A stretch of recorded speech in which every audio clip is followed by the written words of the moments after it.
Have you struggled lifting up the front wheel of your e-bike? You may have chalked it up to the fact that it's heavier than your normal mountain bike, but that's probably not the thing that's holding you back. Today we're going to talk about the main reason why you can't lift your front wheel, and then we'll fix it. The bike I'm riding today is the Marin Alpine Trail E1. The thing about e-bikes is that no matter how well they're made, you're always going to have to deal with the weight of the battery and the motor.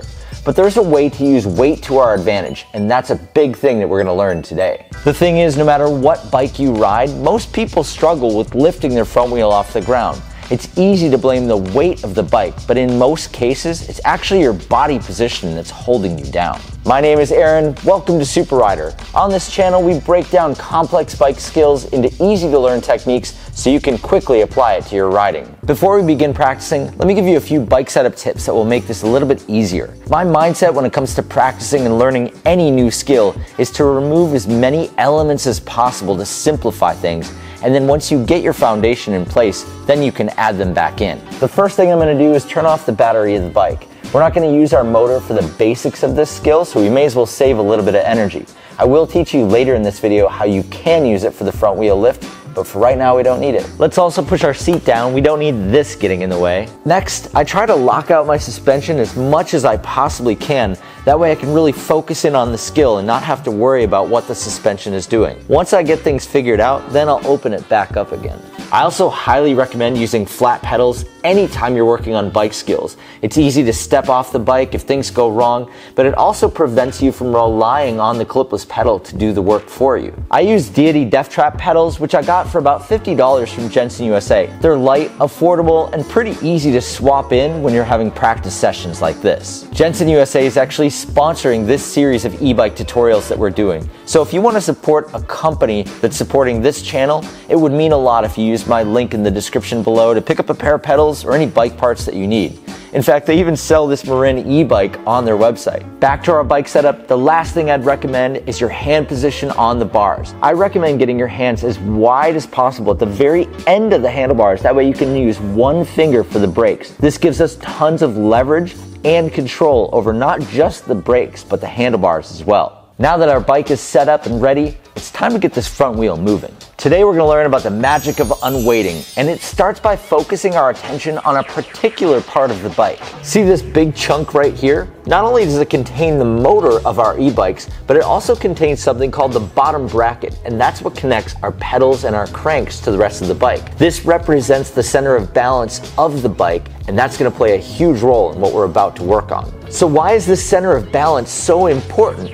It acts as a seesaw where it can either help or hurt your ability to lift up that wheel. Most riders struggling to get their front wheel off the ground are too far ahead of that center of balance, and that's why it feels impossible. No matter what bike you're riding, if your body weight is ahead of that center of balance, you're effectively adding your own body weight to the front wheel, and that's why it feels like your front wheel is glued to the ground. Let's unlock this front wheel by using this principle called unweighting. Unweighting is when we quickly move our body weight away from a part of the bike that we want to lift up.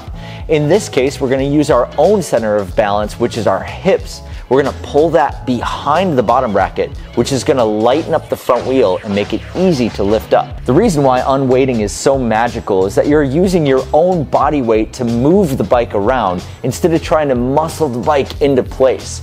It makes the whole process a lot more simple, and once you can harness your own body weight to move the bike, everything else becomes easier. All this talk about lifting the front wheel up, and we haven't once talked about what our arms are doing, and there's a reason for that. I want you to understand how important your hips are with this whole movement. They're driving most of the front wheel lift. Your arms are truly there just to kind of guide the whole process.